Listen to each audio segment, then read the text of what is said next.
Est-ce que lorsque votre collaborateur part en formation, vous refaites un point avec lui en amont pour évoquer le contenu de la formation, les enjeux et vos objectifs conjoints? Pourtant, c'est un élément essentiel dans la relation avec votre collaborateur et aussi pour le développement de votre stratégie.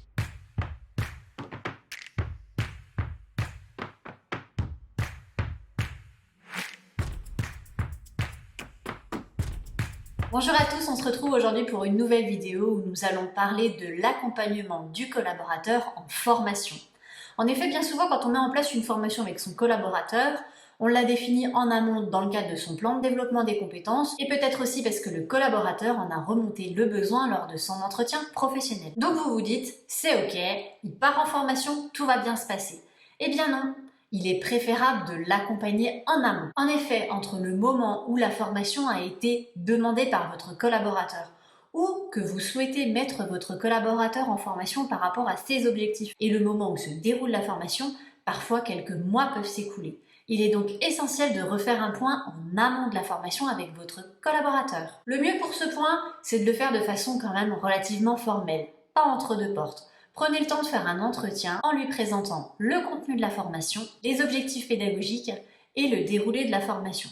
Vous pourrez donc faire le lien entre les attentes que vous avez liées à cette formation et les attentes que le collaborateur peut avoir. Pour aller plus loin, vous pouvez aussi donc créer un document qui vous permet de recenser vos attentes et ses attentes. Ce document-là vous permettra de faire le point en fin de formation. N'hésitez pas aussi à lui transmettre le maximum d'informations que vous ayez sur la formation.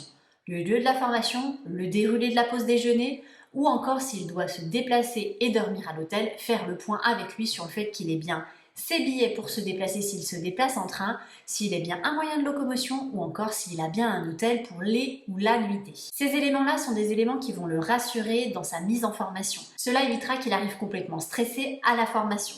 C'est déjà un premier atout pour l'acquisition des compétences. Une fois que la formation a eu lieu, faites le point avec votre collaborateur sur le contenu de la formation, si celle-ci a bien répondu à ses attentes, et reprenez le document que vous aviez construit en amont sur vos attentes et sur ses attentes. En fonction du retour du collaborateur, n'hésitez pas à prendre contact soit avec votre service RH, soit avec votre service formation pour leur faire un retour du contenu de la formation suite au retour de votre collaborateur, ou alors prenez directement contact avec l'organisme de formation pour débriefer avec eux du contenu et de l'atteinte des objectifs ou non. Cela vous permettra de réajuster les formations aux besoins. Mais ce n'est pas fini. En effet, quelques mois après la formation, je vous préconise de mettre en œuvre à nouveau un entretien qui vous permettra de faire le point sur la mise en place des compétences acquises. Vous pouvez alors interroger le collaborateur sur sa capacité à mettre en œuvre les nouvelles compétences dans son poste de travail. Chez Istia Compétences, après les formations, nous avons 3 questionnaires. Un questionnaire à chaud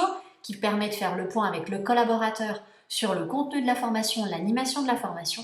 Un questionnaire à froid, 60 jours après la formation pour faire le point sur les attentes, les compétences mises en œuvre et la prise de confiance liée à ce développement des compétences, et aussi un questionnaire pour les managers. En effet, les managers sont les premiers à pouvoir vérifier et accompagner le développement des compétences de leurs collaborateurs de proximité. Il est donc essentiel pour Istia Compétences de faire le point à 3 reprises avec 2 interlocuteurs différents sur la formation. En tant que manager, vous pouvez aussi faire ces points-là qui sont des points essentiels.